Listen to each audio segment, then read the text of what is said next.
Hey, all, Scott here for Samurai Tech Academy at MasterSamuraiTech.com. Modern appliance repair requires true technicians who can troubleshoot their high-tech electronics. If you're young and looking to make some real money, or you've been at it a while and just need to keep your skills up to date, Samurai Tech Academy teaches it all. And they'll also show you the business, how to own and run your own. Take a free sample course to see how easily you can learn appliance repair from MasterSamuraiTech.com. Use coupon code Scott Horton for 10% off any course or set of courses at MasterSamuraiTech.com. Just occurred to me, everybody, I should have got the soundbite of Trump explaining that the power of nuclear devastation is very important to me here. Isn't that what he said? Something like that. Oh, yes, the devastation of the nuclear destruction. Anyway, lots of fun. Okay, on the line, I got Eric Schuler. Oh, I hope I'm saying your last name right there. Yeah. I meant to ask you in the break there. Welcome to the show, Eric. Hi, how you doing? I'm doing good. Did I say it right? Yep, Okay. You got it right. Good. Well, sometimes I screw up people's names. Eric has written a few articles for antiwar.com, and he's got this great blog. I think you'll like his writing and his point of view here. It's called The Daily Facepalm. Quite appropriate for following the news we follow around here. And this one is a Republican debate summary, a win for non-intervention, and you put a question mark on there, so I'll let you go ahead and score the thing however you like. Yeah, so, I mean, I think one of the things that is important to keep in mind is, like, you're always going to hear, a lot of the same terrible things in these debates. And so what was unique about this one, though, is that you actually had somebody pushing back. And it wasn't even just Rand Paul. So, you actually had a diversity of opinion, which you just don't get on foreign policy in these debates. And so you had the standard kind of cruise line of call it radical Islam, and, you had Fiorina talking about how great it is to help out the NSA. But, after you got done with that, you had, legitimate debate on whether regime change is a good idea and whether it actually is helpful. And so I think that's kind of the thing I took away from it is you had all the bad like normal, but for once you actually had somebody saying something intelligent on the other side. Mm-hmm. Well, and I think a big part of the setup here, and it's funny, and I know I got a chip on my shoulder and whatever, but I don't care. I give him credit anyway. But I think Rand is kind of playing catch up to Trump here. Just like in the second debate when Trump says, hey, Carson, high five, that we were both smarter and knew that the Iraq war was a bad idea back then. And Rand was left going, yeah, but me too. I also was against it. And he had done such a good job of playing that down that then there he was having to play catch up. Ron Paul's son having to play catch up and say, I also am anti-war. And Trump, it's amazing to me, but Trump has been able to say, oh yeah, no, if you support the Iraq war, you're stupid, which he doesn't say that about his voters, but he says that about the Bushes and about Hillary Clinton, and they don't mind. The Republican rank and file don't mind. They now apparently are ready to accept that, okay, Iraq War II really was stupid. Not that I'm sorry about all my neighbors I called traitor or anything, but okay, I guess you're right now. As long as it's Trump saying it. And then the rest of them are playing catch up. And Cruz has decided apparently too that if he points his finger and says Rubio is going to try to get us into trouble we don't need, and I'm more shrewd than that's good politics here. Not being the worst warmonger of all, not saying who can out Giuliani each other up there, but people moving closer and closer to Ron Paul, at least rhetorically. Yeah. Well, and I thought it was interesting too. Trump got a question at one point that was something to the effect of, would America be safer if dictators were running the Middle East still? And he basically, he said, we wasted a lot of money and it's not like we had a victory. And, basically said we should have been spending that money at home. He didn't frame it this way, but almost like a reference to the peace dividend concept, which is just not something you expect to hear out of a Republican frontrunner. Yeah. And so that was pretty interesting. And I also thought, Rand Paul, his opening statement, because, that's the thing they're preparing. So off the cuff, that's something else. But the opening statement, he really went hard after Trump on, closing down the internet and even defending the Bill of Rights. Applauding the Bill of Rights and not just the Second Amendment part.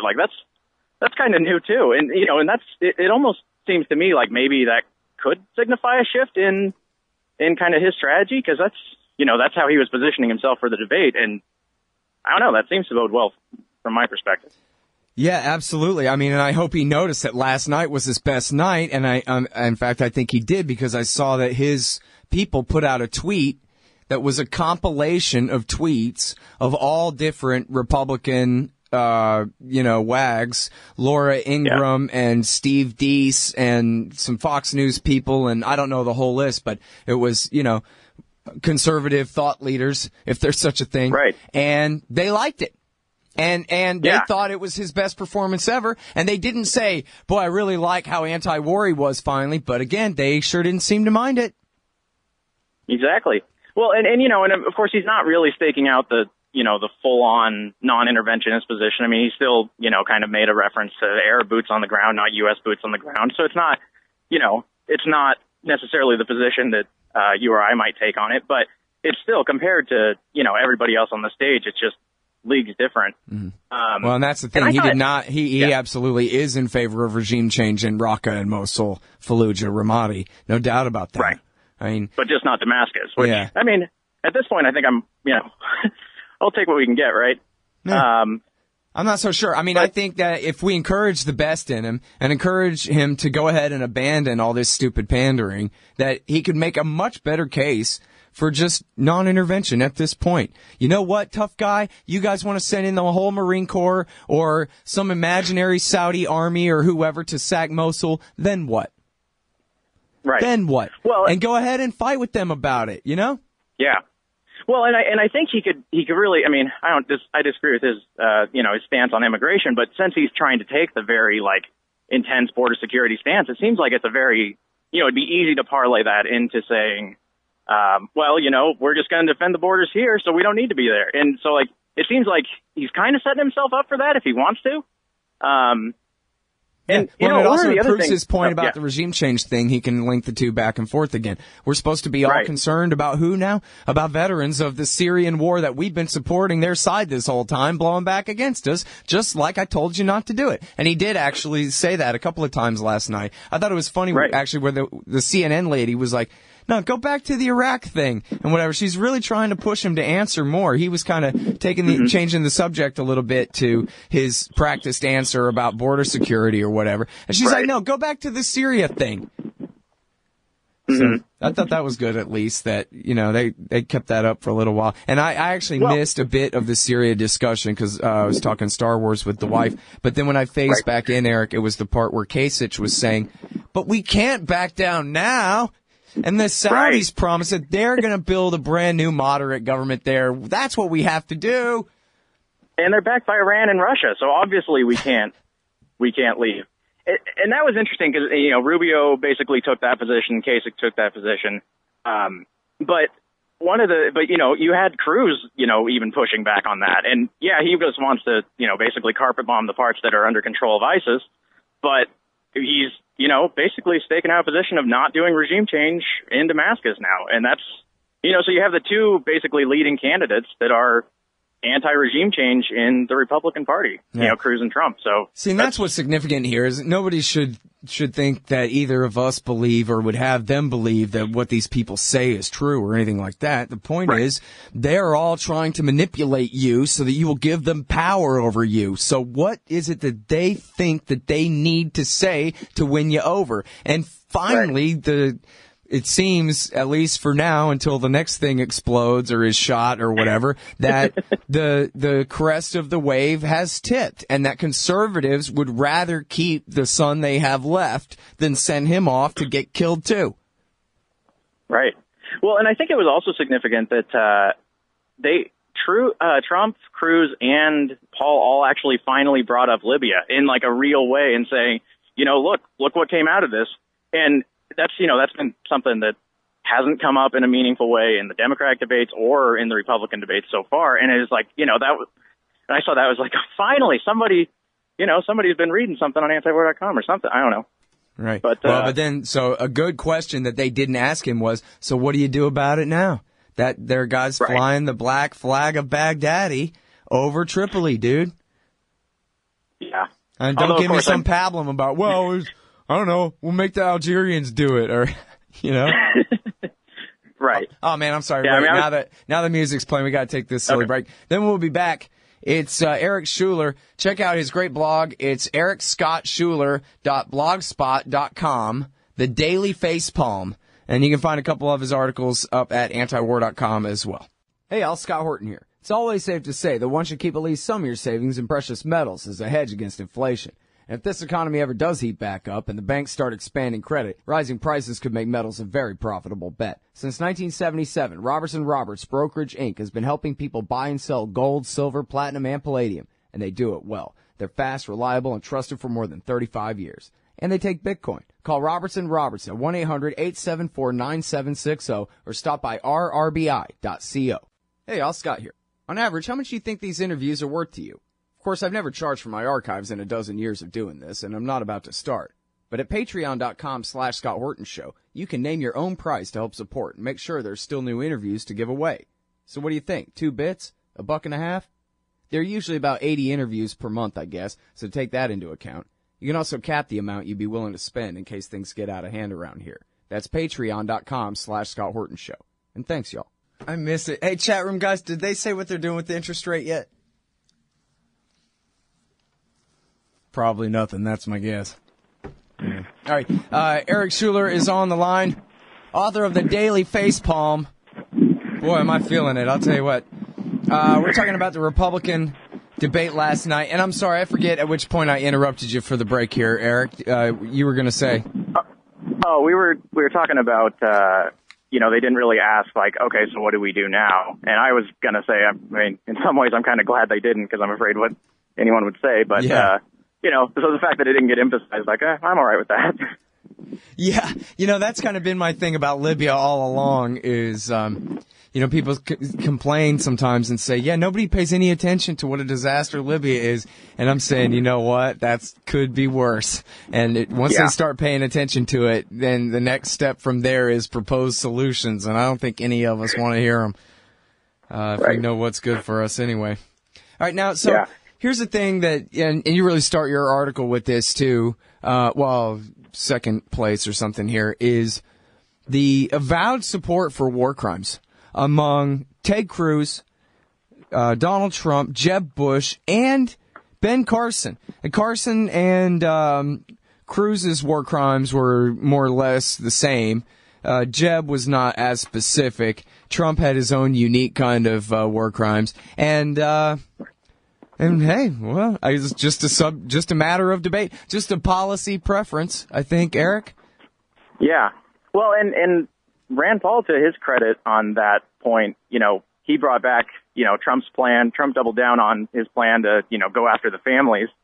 And Rand Paul, instead of making like a humanitarian appeal, he said, we're going to have to withdraw from, the Geneva Conventions, which probably, most of the base isn't too concerned about.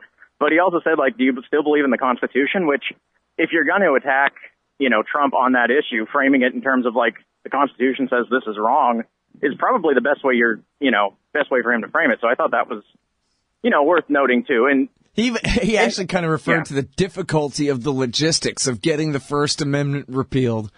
That could take a long time. He's like, so are we just going to go away? Yeah, that was an interesting approach. And I also, and maybe I missed this, but I actually thought that, Bush, compared to Trump, he actually seemed to outline a slightly less, awful position on, banning all Muslims and the family piece, because he said that this isn't how we, win people over to our side, which, it's kind of beside the point that that's actually a real debate, but, at least pretty much no one would seem to be signing on for Trump's position on that from what I took away for it. It was amazing the way he doubled down on that and didn't say, well, we would have the cops investigate and figure out whether they know something or not, or, something. But no, he didn't back down whatsoever, just doubled down on that. Really was amazing there.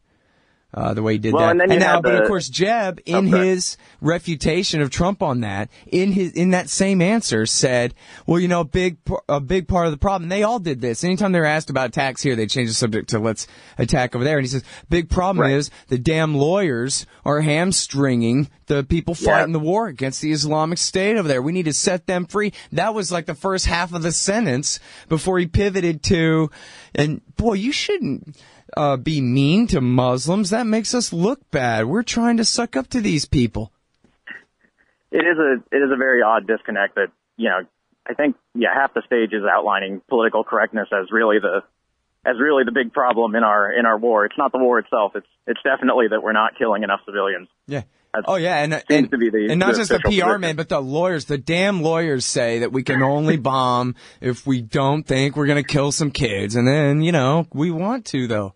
And then that was Carson's thing. And the Hugh Hewitt. Hey, Carson, you're a brain surgeon. You're not a politician. You're new at this. Are you really ready to kill a bunch of children?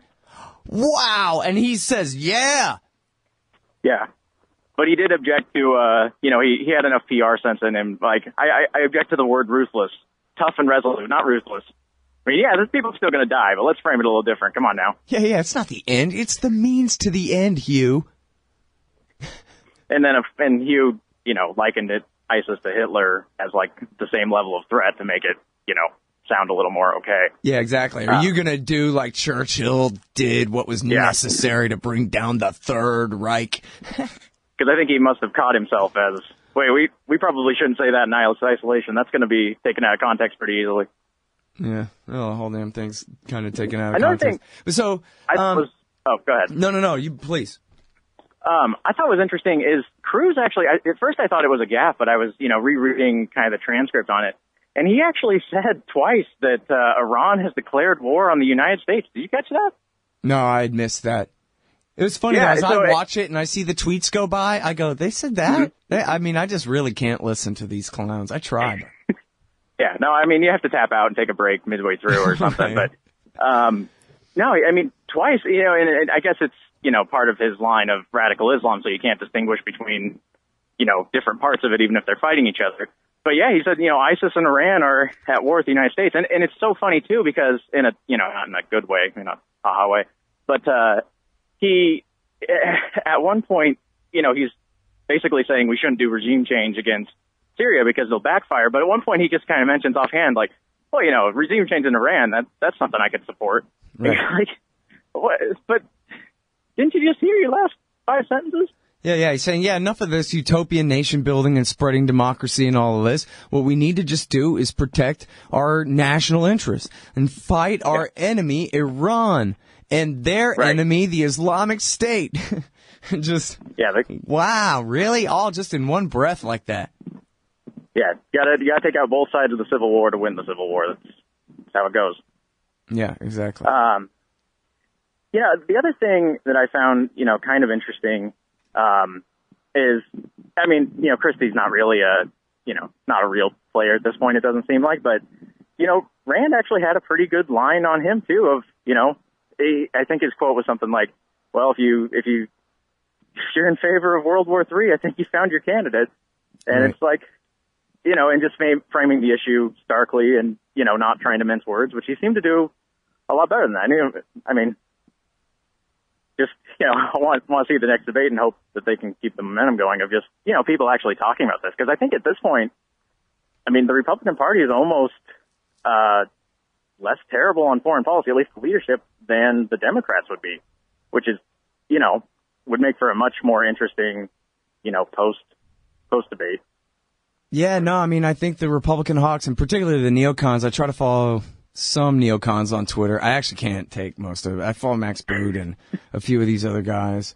And, their frustration at the whole Trumpian movement is, really kind of fun to watch, their panic. It's as bad as mine. I'm not saying I like them, but I just like seeing how upset they are that, the winds are just not with them. The people don't really know who the neocons are, but they know that now that there is such a thing as the neocons, and they're the ones who always are the most pro-war, and I don't think maybe we should be listening to them. And the fact that is kind of, look, it's 2015, but hey, that's finally kind of soaking in and getting through to, Republican masses out there. That's pretty powerful and a pretty good, just the fact that, all the front runners, continue to sound, somewhat little bit anti-war themes. I assure you, I'm really tough and everything, but I think we should be doing less.